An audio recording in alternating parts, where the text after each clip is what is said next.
नमस्कार मित्रांनो, आताच्या या व्हिडिओमध्ये आज म्हणजे 22 जुलै 2018 रोजी पुरवठा निरीक्षक या परीक्षेमध्ये विचारलेले प्रश्न पाहणार आहोत।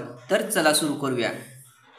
2016ला पॅरा ऑलिम्पिक स्पर्धेमध्ये भारताला किती मेडल्स मिळाले होते? तर या ठिकाणी उत्तर 4 येतं। त्यानंतर लक्ष्मी राणी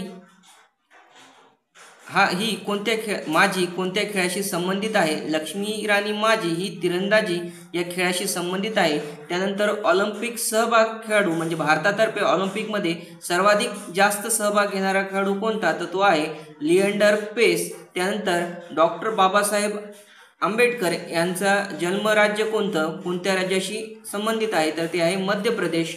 त्यानंतर पुढील प्रश्न आहे मित्रांनो, विदेशी अधिकृत डीलरसाठी कोण मान्यता देतो? असा प्रश्न आहे। हा प्रश्न व्यवस्थित मला एका मित्राने सांगितला पण त्याला व्यवस्थित सांगता आला नाही। प्लीज आपल्याला यामधील काही प्रश्न माहीत असतील तर ते प्लीज माझ्या व्हॉट्सअप नंबर 80077264 पाठवा किंवा कॉमेंट बॉक्समध्ये लिहा।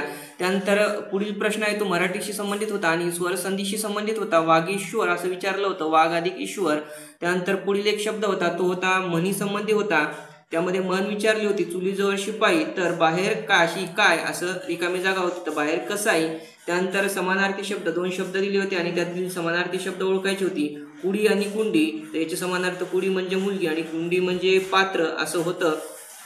त्यानंतर मित्रांनो चंद्राचा समानार्थी शब्द विचारला होता तो होता शशांक। त्यानंतर रीती वर्तमान काळाची व्याख्या दिली होती आणि काळ ओळखाय सांगितला होता, त्याचं उत्तर होतं रीती वर्तमान काळ।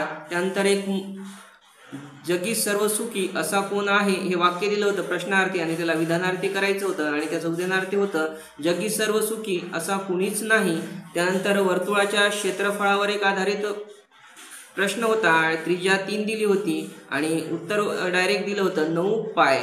त्यानंतर समूहदर्शक शब्द दिला होता आणि करवंदाची जाळी असं त्याचं उत्तर होतं। त्यानंतर घनफळावर आधारित प्रश्न होता आणि या प्रश्नपत्रिकेमध्ये मराठी पॅसेज होता आणि जो की 5 मार्कासाठी होता आणि इंग्रजी पॅसेज होता तो सुद्धा 5 मार्कासाठी होता। एकंदरीत अशा प्रकारची ही प्रश्नपत्रिका होती। आणि मित्रांनो माझ्याजवळ सध्या एवढीच प्रश्न उपलब्ध आहेत। आपणाजवळ प्रश्न उपलब्ध असतील तर ती प्लीज माझ्या व्हॉट्सअप नंबरवर किंवा कॉमेंट बॉक्समध्ये शेअर करा आणि यामध्ये काही अपडेट असतील तर ती सुद्धा कॉमेंट बॉक्समध्ये लिहा। आणि अशाच अपडेटसाठी प्लीज आपल्या चॅनलला सबस्क्राईब करा, लाईक करा, शेअर करा आणि आपली प्रश्न मतं प्लीज कॉमेंट बॉक्समध्ये लिहा।